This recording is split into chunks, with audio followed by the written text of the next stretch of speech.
We're friends, aren't we? So, today, me and Mum's featured in one of the other videos. Olive, this is Olive. And was a...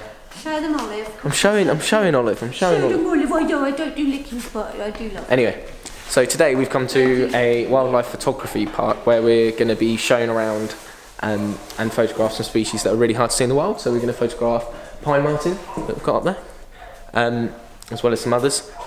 I'm here because I won my first national competition a while back, and this was the prize. So I get to go around and photograph some really cool species. So I'm going to bring you with me and see what we can do.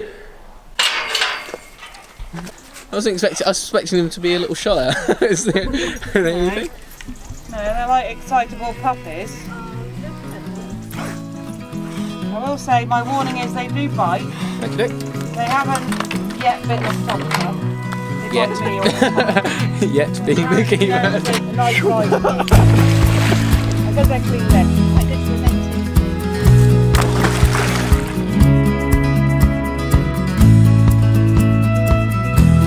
It's only too like the worst thing is off the sound, but I like the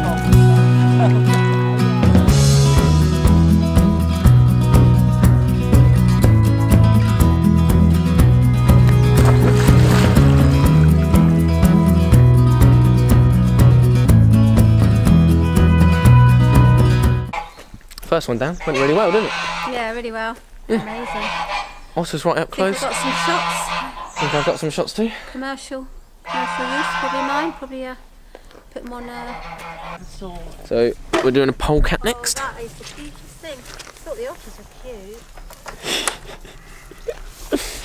cute. You can cuddle Pongo. Give him a bunny hug and everything.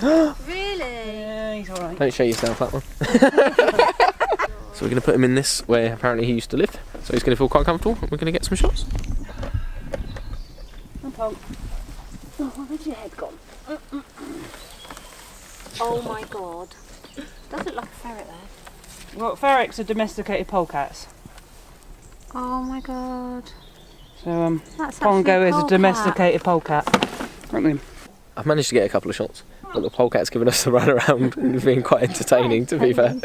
It's quite funny. The theory is he's had a little too much food, and so he's quite happy to just take a little nap. It's quite funny. He's quite happy in there. But we got a couple of shots at least. Right, so it's going really well. They're very fast moving. The only thing that I found from a photography point of view is to try and focus on them is quite tricky. Other than that, the white bits on their face is sort of getting a bit too bright, so I'm exposure compensation. That's going down a couple of notches, just so I keep the detail in the white. Other than that, we're all good. How are you finding it? Oh, brilliant. Yeah.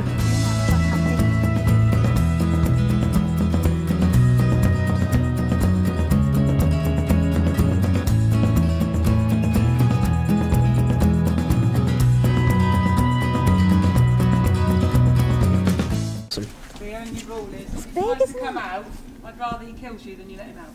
Okay, that's fair enough. So, I think that's perfectly fair. that makes sense. I mean, it's an asset, isn't it? So, So we have to go. The people I had yesterday said they would let him out. That's not the right answer. As he was going for their throat. look at him. So next one is a favourite. It's a pine marten, but he's a little bit more energetic than the polecat.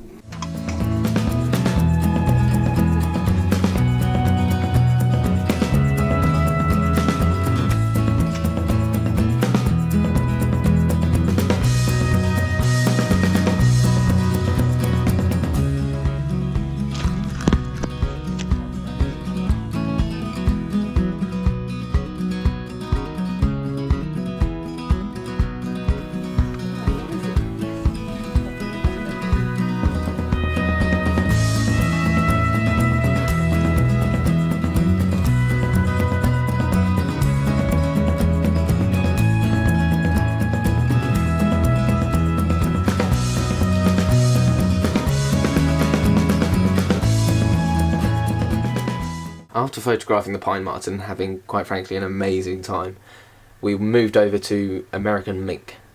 Now, as adorable as they look, the American mink are actually something that a lot of people aren't that interested in because they're an invasive species. If you don't know, they were initially brought over for their fur to make fur coats. So these are actually not a native species, and they destroy populations of native species like water voles and things like that. I decided to get a few photographs of them anyway because I think they're an interesting creature and naturally very curious, which made them fun to photograph, although almost impossible, so I only managed to get a couple. We've done the mink, that was really good. And now we're moving on to my personal favourite, which is a stoat. So we're doing it in here. Some fresh leaves are just being put up against the dry stone wall, which is where I'm going to photograph it most. So far it's going really well though. Hey, that's a bit too close. Can't really focus on that. I can't really... It's going to come past the camera.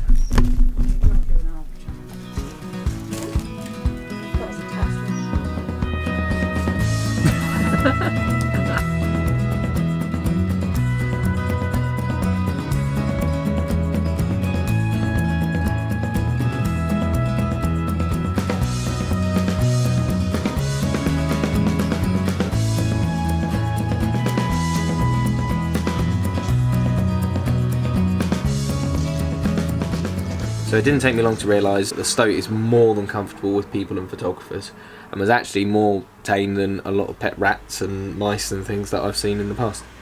So I decided to switch over to my macro lens, which is meant for up close focusing for insects and things like that, and moved closer to a spot that it seemed to visit quite a lot, and I pre-focused, which meant focusing on a very specific spot and waiting for it to walk across that line of focus, and I managed to get this shot. We just had our tea break. We finished with the stoat, loved it. We've done all the mustelids. So we've got an afternoon with 2 more species, we reckon. We're going to do the dormice, but first we're going to do the fox. So we're going to go in the enclosure with the fox and see if we can get some nice photos of a fox called Luna.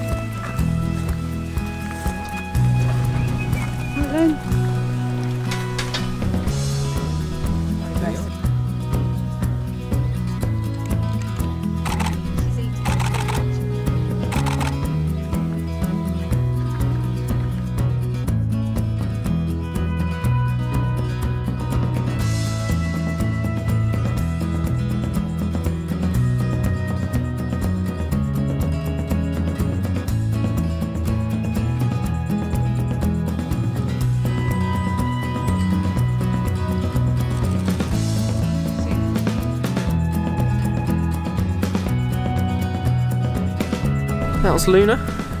On to the last species of the day, we think. On to the mice. Oh, look at you.